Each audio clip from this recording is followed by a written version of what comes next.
जी हाँ प्यारे साथियों, मैं कुलदीप आपका स्वागत करता हूं आपके परिवार रीजनिंग एंड मैथ वाला, जिसे हम प्यार से रामबाला कहते हैं। तो साथियों, हालांकि आप दिल्ली में देख ही रहे हैं कितनी गर्मियां पड़ रही हैं ज़ोरों शोरों से, दिल्ली से लेकर लखनऊ तक। यहाँ पे बाबा भी बहुत खुश हैं या नाराज़, जो भी मान लीजिए या मेहरबान मान लीजिए। लेकिन मेरे साथियों, मैं आपसे ये कहना चाहता हूँ कि आप तैयारी एकदम बरकरार रखिए, क्योंकि बाबा जी एकदम वैकेंसियाँ लाने वाले हैं। ठीक है, तो आज से ही आप रीजनिंग एंड मैथ वाला ज्वाइन कीजिए। मैथ तो रीजनिंग यहाँ पे आप तैयार कर लीजिए। ठीक है, जैसे कहा गया ना साथियों कि हो गई है पीर पर्वत सी पिघलनी चाहिए, हो गई है पीर पर्वत सी पिघलनी चाहिए, इस हिमालय से कोई गंगा निकलनी चाहिए। सिर्फ हंगामा खड़ा करना मेरा मकसद नहीं है मेरे साथी, मेरी कोशिश है कि ये सूरत बदलनी चाहिए, मेरी कोशिश है कि ये सूरत बदलनी चाहिए। तो साथियों, आप अपनी सूरत बदलने के लिए, आप अपने जो पारिवारिक रूप से जो आपकी चीज़ें हैं उसे बदलने के लिए आप हो जाइए तैयार, और रीजनिंग एंड मैथ वाला ज्वाइन करके आप पढ़िए, ज़्यादा से ज़्यादा पढ़िए। जहाँ भी पढ़िए, घर पे पढ़िए, लाइब्रेरी में पढ़िए, जहाँ मन करे आप वहाँ पढ़िए, लेकिन ज़्यादा से ज़्यादा पढ़िए साथियों, क्योंकि शिक्षा ही हुआ एक शस्त्र है। यूँ कहें कि शिक्षा ही हुआ एक हथियार है जो जिसे न कोई चुरा सका है, न कोई छुपा सका है साथियों। तो अगर शिक्षा आपके अंदर रहेगी मेरे साथी, तो वह एक ऐसा हथियार आपका है कि आपकी हर चीज़ को वह सरल और आसान बना देगा मेरे भाई। ठीक है, तो आप ज़्यादा से ज़्यादा पढ़िए और ज़्यादा से ज़्यादा तर्क और हर एक चीज़, मतलब रास्ते में आपको हर एक चीज़ आनी चाहिए। तो साथी, ज़्यादा ना बात करते हुए हम टॉपिक पे आ रहे हैं। और स्टार्ट हमने क्या किया था, एलसीएम और एचसीएफ, और एलसीएम और एचसीएफ में हम पढ़े थे इस टाइम एलसीएम और एचसीएफ का कंबाइन क्वेश्चन। और उसमें हमने पढ़ चुके थे कि जब कोई संख्या हो और वह गुणनफल के फॉर्म में हो और उसका एलसीएम और एचसीएफ दिया हो, तब कैसे कोई संख्या निकालते हैं, या फिर दो संख्याओं का गुणनफल दिया हो, एचसीएफ दिया हो तो एलसीएम कैसे निकालते हैं। सब चीज़ें हमने पिछली क्लास में डिस्कस कर चुके हैं साथियों। तो आज फिर उसी को आगे बढ़ाते हुए जो क्वेश्चन बचा हुआ है आपको हम बताने जा रहे हैं। पहला क्वेश्चन आपका ये है कि लिखा है मेरे भाई, लिखा है कि निम्नलिखित समुच्चयों में से कौन सा सआभास संख्याएं बनाता है। तो साथी, सआभास संख्याएं क्या होती हैं, इसके विषय में जानना बहुत ज़रूरी है। तो सआभास संख्याएं हमने आपको नंबर सिस्टम में बताया था। अगर आप इस परिवार पे नए हैं तो आपसे गुजारिश है, आपसे निवेदन है कि आप पिछली क्लास को ज्वाइन कीजिएगा। नंबर सिस्टम के जो भी सीक्वेंस से कोई क्लास दी गई है आपको इस चैनल पर, उसे आप देखिएगा। उसमें हमने बताए हैं कि नंबर सिस्टम में कि कौन से रियल नंबर होते हैं, कौन से प्राकृतिक संख्या होते हैं, नेचुरल नंबर, ठीक है, और कौन से सआभास संख्या होते हैं, कौन से प्राइम संख्या होते हैं, कौन से कंपोजिट नंबर होते हैं, कौन से इवन नंबर होते हैं, कौन से ऑड नंबर होते हैं। इन सब चीज़ों में हमने वहाँ पे डिस्कस किए हैं। प्राइम नंबर, जो भी चीज़ें हैं हम सब कुछ बता चुके हैं। ठीक है, तो आप उसे ज्वाइन करके इस सब चीज़ों को जान लीजिएगा। ठीक है, तो सआभास संख्या को हम फिर से बता दे रहे हैं कि जिनके बीच संख्याओं का ऐसा युग्म जिनके बीच एचसीएफ या जिनका एचसीएफ 1 होता है, उसे सआभास संख्या कहते हैं। जैसे अगर हम लिख दें 2 3 तो यह सआभास संख्या है। अगर हम लिख दें 15 और मान लेते हैं 22, ये भी क्या है, सआभास संख्या। ठीक है, ये ज़रूरी नहीं कि प्राइम संख्या ही उनके बीच हो, जैसे ये ज़रूरी नहीं कि 5 7 ही है। ठीक है, वह संख्याओं का युग्म या जोड़ा जिनके बीच एचसीएफ क्या 1 हो, वह सआभास संख्या होती है। तो क्वेश्चन पे आते हैं मेरे साथी। जैसा कि दिया है क्वेश्चन, पहला है आपका बोर्ड पे दिखाई देगा आपके स्क्रीन बोर्ड पे, तो उसे आप देखिएगा ध्यान से। और ये लिखा है कि 43 और क्या है 129। ये ऑप्शन से ही लगा सकते हैं। ठीक है, लेकिन आपको ये चीज़ें पता होनी चाहिए कि किसे क्या कहते हैं। ठीक है, ये भी लिख दे रहे हैं। यह है आपका 21 42 और सी ऑप्शन आपका है 12 7 और डी ऑप्शन आपका है 3 9। तो मेरे भाई देखो यहाँ पे क्या कॉमन है, तो एचसीएफ क्या आएगा, एचसीएफ आपका आ जाएगा 43। यहाँ पर क्या आएगा, तो एचसीएफ यहाँ पर आ जाएगा आपका 21। ठीक है, और यहाँ पर एचसीएफ क्या आ जाएगा, एचसीएफ आ जाएगा आपका 3 और यहाँ पर एचसीएफ आएगा आपका 1। तो मेरे भाई जिन संख्याओं के युग्म का ऐसा जोड़ा जिनका एचसीएफ क्या हो 1 हो, उसे क्या बोलते हैं? को प्राइम नंबर या सहअभाज्य संख्या कहते हैं। इतनी बातें आप ध्यान दीजिएगा। और नेक्स्ट क्वेश्चन लिखा है कि निम्नलिखित युग्मों में कौन सी संख्याएं सहअभाज्य संख्याएं हैं। ठीक है, तो इस तरह के क्वेश्चन आप एग्ज़ाम में खास करके पुलिस की और रेलवे के एग्ज़ाम में खास करके आते हैं मेरे भाई। ठीक है, तो इसे आप नोट कर लीजिएगा। ठीक, उसी तरह हम इसे भी ऑप्शन से सॉल्व करेंगे। साथ ही अगर आप ऑप्शन से जल्दी से लगाना चाहते हैं तो आप दिमाग में तुरंत उन चीज़ों को नोट कीजिएगा। ठीक है, ये नहीं कि आप लगे निकालने उसका एचसीएफ। जैसे आप फटाक से जैसे लिखा हूँ 28 35। ठीक है, यहाँ पर है 14 35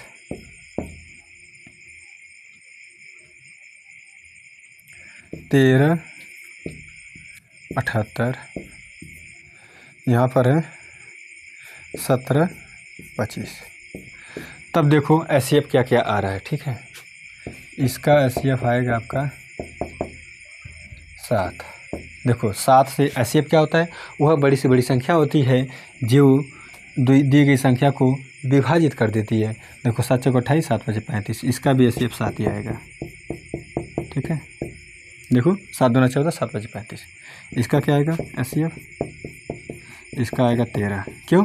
13 छक्का 78, 13 कम 13। ठीक है, लेकिन इसका मेरे भाई एचसीएफ क्या आएगा? इसका एचसीएफ आएगा 1। क्यों? क्योंकि एक जब अभाज्य संख्या होती है तो दूसरा कोई भी नंबर हो वह उससे तो विभाज्य होगा ही नहीं होगा, तो उसका एचसीएफ 1 आएगा। और ये ऑप्शन आपका डी फॉर क्या होगा? दिल्ली या दिल्ली। ठीक है, डी फॉर आपका हो दादा भाई। ठीक है, दादा भाई नवरे जी, ये भी आप कर सकते हैं जो भी आपके मन में आए। तो मेरे भाई अब नेक्स्ट क्वेश्चन है, और ये नेक्स्ट क्वेश्चन बहुत ही ज़ोरदार क्वेश्चन है क्योंकि ये आया CDS 2012 में क्वेश्चन ये आपका पूछा गया है। और जो हम ये पिछला क्वेश्चन बताते हैं आपको SSC 2009 में ये आया हुआ है। ठीक है, और इससे पिछले वाला जो क्वेश्चन था आपका रेलवे में पूछा NTPC में। तो ऐसे क्वेश्चन NTPC में हो गया, SSC में हो गया, पुलिस में हो गया, या फिर ग्रुप D का हो गया, या फिर आपका लोको पायलट हो गया। ठीक है, असिस्टेंट लोको पायलट हो गया, या फिर आपका लेखपाल, BDO, मतलब जहाँ क्वेश्चन आते हैं मैथ के वहाँ पे BDO में साथ नहीं आता है। ठीक है, मैथ नहीं आता है, वहाँ पे रीजनिंग पूछा जाता है।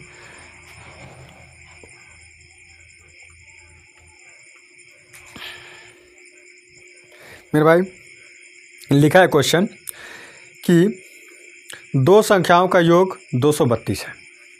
ठीक है, तथा उनका महत्तम समापवर्तक 29 है। देखो मेरे भाई, जब दिया है एचसीएफ, क्या दिया है? एचसीएफ 29 दिया है।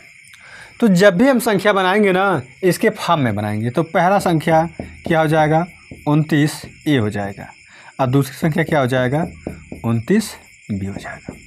अकॉर्डिंग टू क्वेश्चन लिखा है इनका योगफल, तो 29A plus 29B equal to लिखा है आपका योगफल, यहाँ पे दिया क्वेश्चन में 232। देख लीजिएगा क्वेश्चन। ठीक है, तो देखो मेरे भाई 29 यहाँ से कॉमन तो कर सकते हैं कि नहीं कर सकते हैं?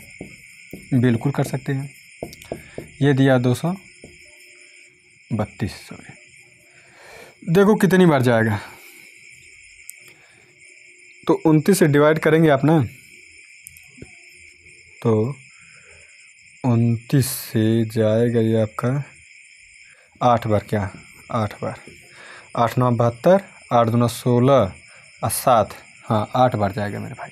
तो हो गया A प्लस B बराबर 8। तब हम क्या करेंगे? अब युग्म बनाएंगे। युग्म कैसे बनाएंगे? तो देखो मेरे भाई, देखो अगर एक को हम लेंगे 1, तो दूसरे को लेंगे 7 लेंगे, बिल्कुल लेंगे। ठीक है, देखो जोड़ेंगे तो क्या हो जाएगा? 8 आ जाएगा। उसी तरह इसको लेंगे 2, तो इसे लेंगे क्या? 6, यहाँ पे लेंगे 3, तो यहाँ पे लेंगे 5, यहाँ पर लेंगे अगर 4, तो यहाँ पे लेंगे 4। अब यहीं पे रुक जाएंगे, इसे नहीं लेंगे, जो कॉमन पार्ट है उसको नहीं लेंगे, कट गया। तो आपका जोड़ा कौन सा होगा? 1 7 और 3 5, 2 जोड़ा बना आपका। और यह ऑप्शन आपका सही होगा बी फॉर बाहुबली, क्योंकि इस पे दिया है 2 जोड़ा। ठीक है, ये आपका ऑप्शन सही होगा साथियों। तो इस टाइप के क्वेश्चन को आप करने के लिए रीजनिंग एंड मैथ वाला ज्वाइन कीजिएगा, इसे ज़्यादा से ज़्यादा शेयर कीजिएगा मेरे भाई। आप ज़्यादा से ज़्यादा शेयर करेंगे तो मुझे ये लगेगा कि आपका मोहब्बत और प्यार दिन पे दिन बढ़ता जा रहा है मेरे साथी। ठीक है, आप जितने भी लोग इस क्लास को ज्वाइन कर रहे हैं और अंत तक देख रहे हैं, आप लाइक और कमेंट तो ज़रूर कीजिएगा, आपको पूरा रिप्लाई मिलेगा मेरे साथी। आप जिस टाइप का भी क्वेश्चन पूछेंगे आपको आंसर दिया जाएगा। ठीक है, या फिर यहाँ पर हम बता देंगे आपको क्वेश्चन जो डाउट क्वेश्चन होंगे आपको। ठीक है ना, पूछिएगा, है ना। तो इसे आप नोट कीजिए, इसका ऑप्शन नंबर 20 सही है। ठीक है, 2 पेयर बनेगा, और कोई तो पेयर नहीं बनेगा मेरे भाई।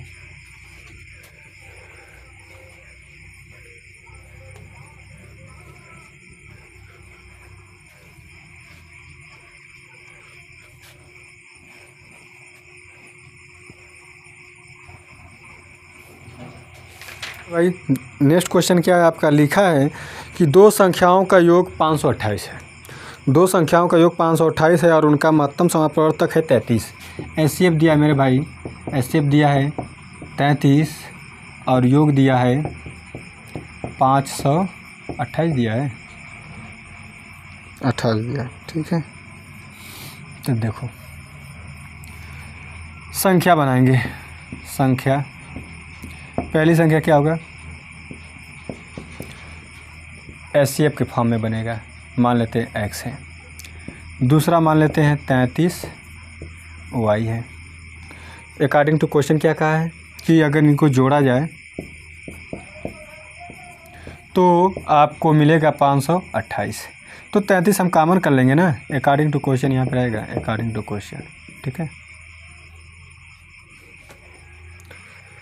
देखो x प्लस y बराबर क्या हो गया 528। अब भाग दो, इसे भाग देंगे आप तो 33 से कम 33 जाएगा 7 17 अदू 19 बचेगा, तो 198। ठीक है, ये जाएगा 6 बार जाएगा, मतलब 16 बार। ठीक, तो आपका क्या आ गया आपका x plus y equal to 16। तो अब आप क्या करेंगे, पेयर बनाएंगे मेरे भाई। पेयर कैसे बनाएंगे मेरे भाई, आप पेयर बनाओ जल्दी से कि आपका ये बन जाए। ठीक है, पेयर बनाओ जैसे हम बताए थे। एक्चुअली क्या है, गर्मी काफ़ी ज़्यादा है, तो आप भी ज़्यादा से ज़्यादा पानी पीजिए और पढ़ते रहिए। ठीक है, देखो कैसे बनाएंगे। मान लेते हैं कि पहला अगर हम 1 माने तो 1 में क्या ऐड करें कि ये हो जाए 16, तो 15। ठीक है, अगर इसको हम 2 माने, इसमें क्या ऐड करेंगे कि 16 हो जाए तो 14। फिर इसे 3 मानेंगे, इसे क्या जोड़ेंगे कि हो जाए 16 तो 13। फिर इसको 4 करेंगे तो इसको 12 करेंगे, इसको 5 करेंगे तो इसको 11 करेंगे। ठीक है मेरे भाई, देखो इसको 6 करेंगे तो इसको 10 करेंगे, इसको 5 करेंगे तो इसको 1 मिनट 5 नहीं 5 वाला तो हो गया है, इसको 7 करेंगे तो इसको 9 करेंगे, इसको 8 करेंगे तो इसको 8 करेंगे। जब मेरे भाई सेम संख्याएं आ जाएं तब आप वहाँ पे रुक जाएगा, या फिर जिसके बीच का अंतर 1 का या फिर 0 का आ जाए वहाँ पे आप रुक जाएगा। अब इसके बाद जाएंगे आप ना तो वही चीज़ें रिपीट करेंगे।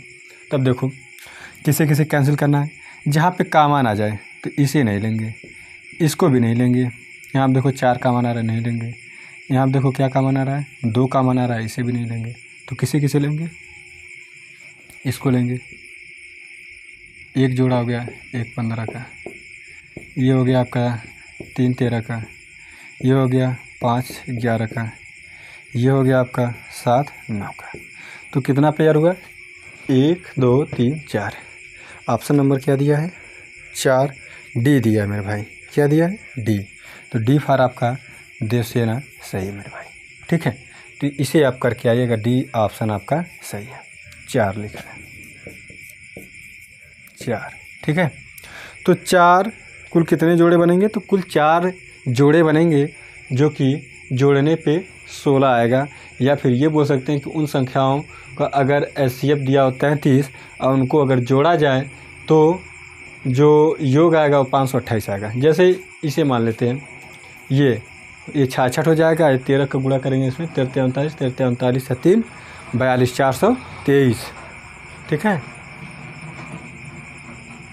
नहीं 429 होगा मेरे भाई। ठीक है, तो अब आते हैं नेक्स्ट क्वेश्चन पे। लिखा है कि धनात्मक पूर्णांकों के ऐसे युग्म की संख्या जिनके योग 99 है और महत्तम समापवर्तक 9 है। देखो मेरे भाई ना, जब योगफल के बारे में कहेगा ना तो वहाँ पे कुछ लिमिटेशन है कि आप संख्याओं को जोड़ेंगे तो उसका पेयर मिलेगा कुछ। ठीक है, लेकिन अंतर की बात जब आएगी तो अंतर आपका देगा अनंत आएगा। तो उसमें जो पूछेगा आप वह तो ज्ञात कर सकते हैं, लेकिन पूछे कितने पेयर होंगे तो हमेशा अनंत पेयर होंगे, ज़्यादा से ज़्यादा पेयर होंगे। किस में? अंतर वाले में। लेकिन योगफल वाले में कुछ लिमिट में आएंगे, कुछ लिमिटेशन उसका आ जाएगा वहाँ पे, क्योंकि एक बाउंड्री लग जाएगा कि उनका योगफल आपको 16 लाना हो या 5 लाना हो या 8 लाना हो या 3 लाना, जो भी लाना है। लेकिन उसमें आपको अंतर में नहीं पता चलेगा। अगर हम कह दें कि अंतर 2 का है तो आप कहीं से भी किसी भी संख्या को अगर 2 संख्याओं को घटाएंगे तो 2 आ जाएगा। जैसे 1001 में से 1003 घटाएंगे तब भी माइनस का 2 आएगा, या 1003 में से 1001 घटाएंगे तो 2 आएगा, या फिर 99 में से आप 97 घटाएंगे तब भी 2 आएगा। ठीक है, तो इसे आप नोट कीजिएगा, और जो अंतर वाले क्वेश्चन आएंगे उसे भी हम बताएंगे 1-2। ठीक है, तो मेरे भाई लिखो इसे। लिखा है कि धनात्मक पूर्णांकों के ऐसे युग्म की संख्या है जिनके योग 99 हैं। ठीक है, और महत्तम समापवर्तक 9 दिया है मेरे भाई। जब 9 दिया है तो संख्या हम 9 के फॉर्म में बनाएंगे। तो संख्या कैसे बनाएंगे? तो देखो, एचसीएफ दिया है 9 और योग दिया है 99, तो संख्या पहली संख्या क्या हो जाएगी? 9A, और दूसरी क्या हो जाएगी? 9B। ठीक है, अकॉर्डिंग टू क्वेश्चन क्या कहा है कि इनका योगफल तो 9A प्लस 9B बराबर क्या है? 99। तो 9 अगर कॉमन हम करेंगे मेरे भाई तो क्या होगा? A प्लस B बराबर क्या हो जाएगा? तो ये कट जाएगा तो 11 आ जाएगा। ठीक है, A प्लस B बराबर क्या हो जाएगा? 11। तो आप पेयर बनाइएगा ना मेरे भाई, पेयर बनाइए। अगर हम लेते हैं 1 तो इसे क्या लेंगे कि हो जाए 11, तो 10 लेंगे। ठीक है, संख्या इसमें रखेंगे, ये नहीं कि अंक रखेंगे। इसे अगर 2 लेंगे तो इसे क्या लेंगे? 9 लेंगे। इसे अगर 3 लेंगे तो इसे क्या लेंगे? इसे 8 लेंगे। इसे अगर 4 लेंगे तो इसे क्या लेंगे? 7 लेंगे। इसे अगर 5 लेंगे तो इसे 6। देखो अंतर 1 आ गया तो रुक जाएंगे फटाक से। तब देखो कितने पेयर बने, कोई कॉमन आ रहा है किसी में? नहीं आ रहा है। तब क्या हो गया? ये जो सभी पेयर्स हैं ये आपके सब सही हैं। कितने पेयर हैं? 1 2 3 4 5, तो 5 जोड़ा बनेगा, 5 जोड़ा बनेगा मेरे भाई। ठीक है, ऑप्शन नंबर आपका सही है, सी फॉर चाचा हमारे विधायक हैं। ठीक है, तो विधायक का चुनाव, विधायक का चुनाव 2027 में होगा, और बाबा जी आज ही से एकदम एक्शन में हैं कि युवाओं को जल्दी जल्दी रोज़गार दिया जाए। जो भी खाली पद बचे हुए हैं, रिक्त पद हैं, उनको जल्दी जल्दी भरा जाए। इनको जल्दी से हमारे युवा जो भी देश के या जो उत्तर प्रदेश के हैं उनके लिए तो योगी जी एकदम बम्पर एकदम ऑफ़र लाने वाले हैं।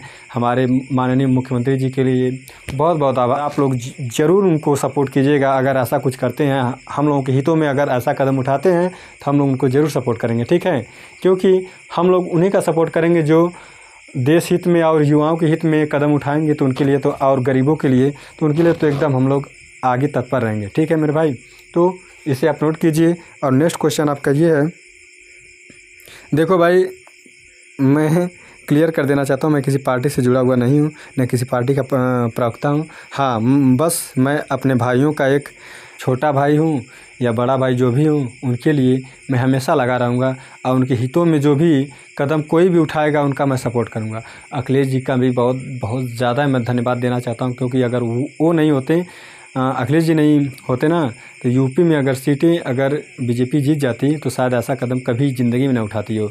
क्योंकि भाई देखो, जिसको शक्तियाँ दी जाती हैं, मिल जाती हैं, वो गलत यूज करते हैं। तो शायद इनके पास भी बहुत ज़्यादा घमंड हो गया था, लेकिन घमंड चकनाचूर हो गया।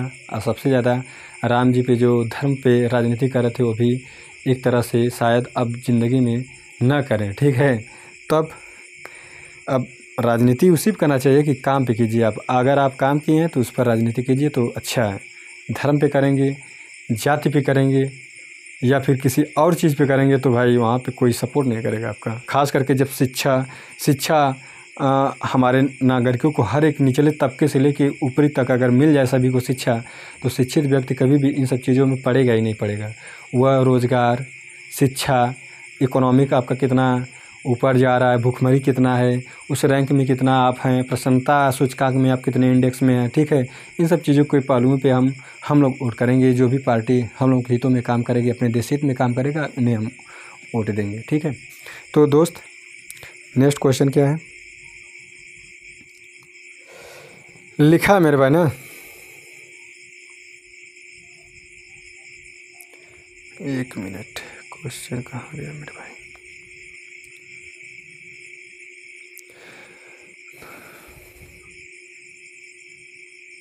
हाँ, लिखा 2 संख्याओं का मासा 16 तथा उनका अंतर 16 है, संख्या ज्ञात कीजिए।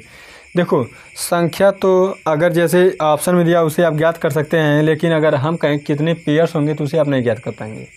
अगर अंतर दिया है तब, हमने आपको पहले भी बता दिए थे। ठीक है, तो आपका दिया है कि एच दिया है आपका 16 और अंतर दिया है मेरे भाई, अंतर भी दिया है 16। तो संख्या आप बनाइए, 16A माइनस 16B बराबर 16। तो क्या हो जाएगा, 16 कॉमन करेंगे तो ये हो जाएगा A माइनस B बराबर 16।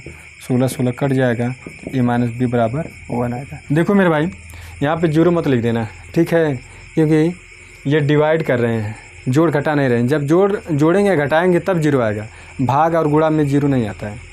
आएगा मतलब ये मत समझिए कि आएगा नहीं आएगा। जैसे अगर हम कह दें कि 7 से 0 में मल्टीप्लाई करें तो जीरो नहीं आएगा, ऐसी बात नहीं है। लेकिन कहने का मतलब ये है कि ये हम यहाँ पर डिवाइड किए, 16 कम 16 किए। ठीक है, अब देखो पेयर बनाएंगे। अगर हम मान लेते हैं इसे रखते हैं 1 तो इसे क्या रखेंगे 2, इसे रखेंगे 2 तो इसे क्या रखेंगे 3। देखो सॉरी, पहले बड़ा अंक इस साइड रखिएगा बड़ा। ठीक है, हम रखते हैं 9 तो इसे क्या रखेंगे 8। ठीक है, अगर इसे रखेंगे 8 तो इसे रखेंगे 7, इसे रखेंगे 7 तो इसे रखेंगे 6, इसे रखेंगे 6 तो इसे रखेंगे 5। और देखो बीच का अंतर क्या आ गया, एक का तो रुकेंगे नहीं। क्यों? क्योंकि अंतर वाले मेरे भाई वो अनंत आपको पेयर मिलेगा। जैसे हम कह दें 5 में से 4 घटा देंगे तो आ जाएगा, आ गया ना 1।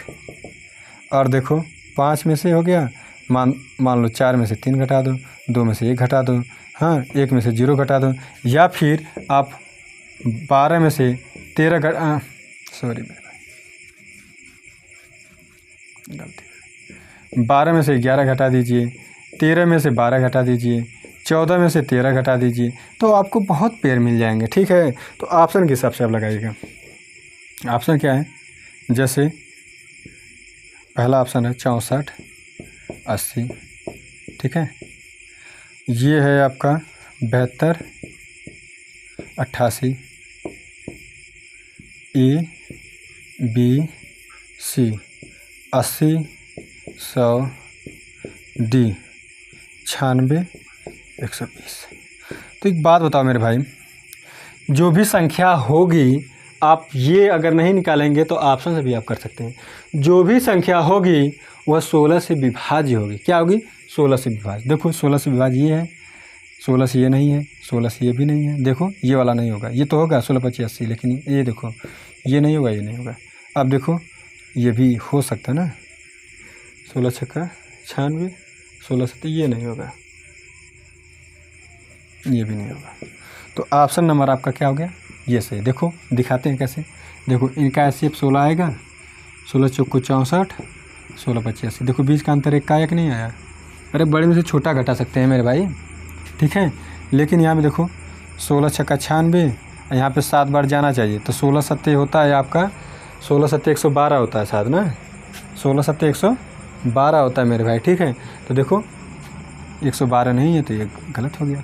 तो ऑप्शन नंबर आपका कौन सा है? ए फॉर आगरा या ए फॉर आओ हम फिर से तैयारी करते हैं और रीजनिंग एंड मैथ वाला ज्वाइन करते हैं और उस वीडियो को या उसे ज़्यादा से ज़्यादा शेयर करते हैं अपने साथियों के पास। ठीक है मेरे भाई, तो इसे आप नोट कीजिएगा और ऑप्शन से लगाने का कोशिश कीजिएगा। अगर पूछे संख्या कौन सी है तो आप सीधे एचसीएफ जो है उससे डिवाइड कीजिएगा और अंतर क्या है, मतलब कि जो अंतर दिया रहेगा ना एचसीएफ से उसे डिवाइड कर दीजिएगा। अगर मान लेते हैं यहाँ 32 दिया अंतर, तो 16 दूना 32 कर लेंगे। ठीक है, और जो ऑप्शन में दिया होगा उसे हम डिवाइड कर लेंगे। जिन दो संख्याओं के बीच भाग देने पे जो बचे उनके बीच अगर डिफरेंस 2 का आएगा तब वो आंसर हो जाएगा। लेकिन यहाँ पे 1 दिया था तो 1 का देखो डिफरेंस है, तो ये आपका आंसर हो गया। ठीक है, कुछ क्वेश्चन ना ऑप्शन से कट जाते हैं और जल्दी से सॉल्व हो जाते हैं, वैसे आप लगाएंगे तो काफ़ी लंबा प्रोसेस जाएगा मेरे भाई। और आज का ये भी बेहतरीन क्वेश्चन है और पूछा है रेलवे एनटीपीसी 2016 में और आरआरसी 2014 मेरे भाई। ठीक है, आरआरसी हमें लग रहा है कि ग्रुप डी वाला हुआ था शायद, स्टेशन मास्टर वाला, उसमें पूछा है। तो जो भी रेलवे की स्टूडेंट हैं, जो भी हम क्वेश्चन बता रहे हैं उसे एकदम इत्मीनान से और ध्यान से पढ़िएगा। क्योंकि कुछ क्वेश्चन होते हैं ना बहुत ज़्यादा रिपीट किए रहते हैं अधिकतर एग्जाम में। जैसे कि एक था क्वेश्चन आपका इतना रिपीट किया था कि हम क्या बताएं उसको। देखो ये वाला है जो हम बताते हैं आपको, धनात्मक पूर्णांकों को ऐसे युग्म की संख्या जिनके योग 99 हैं और महत्तम समापवर्तक 9 है। ये पूछा है एसएससी 2004, 6, 2006, 2008, 2010, 2011, 2013, 2015 तक पूछा मेरे भाई। ठीक है, ये बुक थोड़ा पुरानी है तो 15 तक पूछा, शायद आगे वो तो इतना एग्ज़ाम हुआ नहीं है, लेकिन जो भी हुआ है अगर आया हो तो इस टाइप्स के क्वेश्चन आए हैं। न्यूमेरिकल डाटा चाहे जो भी है, लेकिन इस टाइप के क्वेश्चन आते रहते हैं। ठीक है, तो इसे आप ध्यान से देखिएगा मेरे भाई। तो आपका नेक्स्ट क्वेश्चन है, दिया है आपका कि दो संख्याओं का मासा 16 है। मासा मान लेते हैं भाई, हिंदी में लिख देते हैं, मासा 16 है। ये तो बता दिए भाई अंतर, सॉरी। हाँ, तो आज का अंतर 16 है तो ज्ञात कीजिए। ठीक है,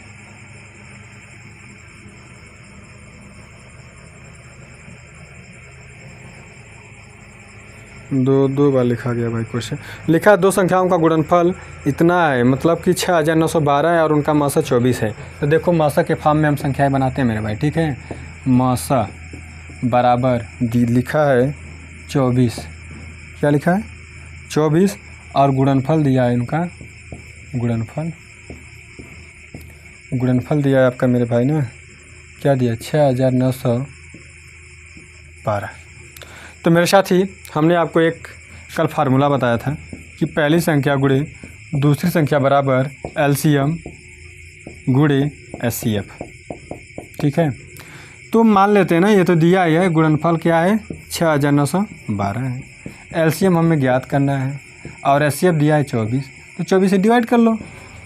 ठीक है, मान लो अगर 24 का पारा नहीं आता है आपको, ठीक, तो 8 से डिवाइड करो, 8 तिरके 24, इसे करो 8 8 64। ठीक है, बचा कितना 5, तो 8 6 48, 3 8 चौको 32। ठीक है, भाग दे लीजिएगा आप, 3 दूना 6, 3 8 24, 3 8 24। तो ये हो गया आपका एलसीएम मेरे भाई, जो कि ऑप्शन आपका दिया है 288, ऑप्शन नंबर दिया है आपका सी। चाचा हमारे विधायक हैं या चाचा हमारे क्या हैं, सांसद जी हैं। तो मेरे साथी, आज के लिए बस इतना ही। जो क्वेश्चन था बहुत प्यारा क्वेश्चन था, इसे आप ज़रूर देखिएगा अंत तक। और मुझे लगता है कि इतना बेहतरीन क्वेश्चन शायद ही कोई पढ़ाता हो, लेकिन हाँ पढ़ाते हैं, ऐसी बात नहीं है मेरे साथी। मैं अपने आप पे घमंड नहीं कर रहा हूँ, लेकिन हाँ हम भी आपको अच्छा ही क्वेश्चन लेकर आएंगे, ढूंढ कर लाएंगे, प्यारा क्वेश्चन लेकर आएंगे। और जिस दिन आपको मैं प्रैक्टिस सेट लगवाऊंगा ना, उस दिन देखिएगा आप और कहिएगा कि हाँ क्वेश्चन हम कितना बेहतरीन लाते हैं और कितना क्वेश्चन आपको पेपर में कितना फंसेंगे, ये आप ज़रूर कमेंट करके बताएंगे उस दिन, जिस दिन आप पेपर में बैठेंगे और आपके एग्ज़ाम में हुबहू क्वेश्चन आएगा। बस न्यूमेरिकल डाटा थोड़ा चेंज होगा, उसका लैंग्वेज भी चेंज हो सकता है, लेकिन इस टाइप के क्वेश्चन ज़रूर आएंगे। अगर जिस टॉपिक को हम पढ़ाए हैं उस टॉपिक में से अगर आएगा क्वेश्चन, तो वैसा क्वेश्चन ज़रूर आएगा मेरे भाई। ठीक है, तो दोस्तों आज के लिए बस इतना ही। धन्यवाद। आप लेना चाहता हूँ विदा, तो शुभ रात्रि मेरे भाई।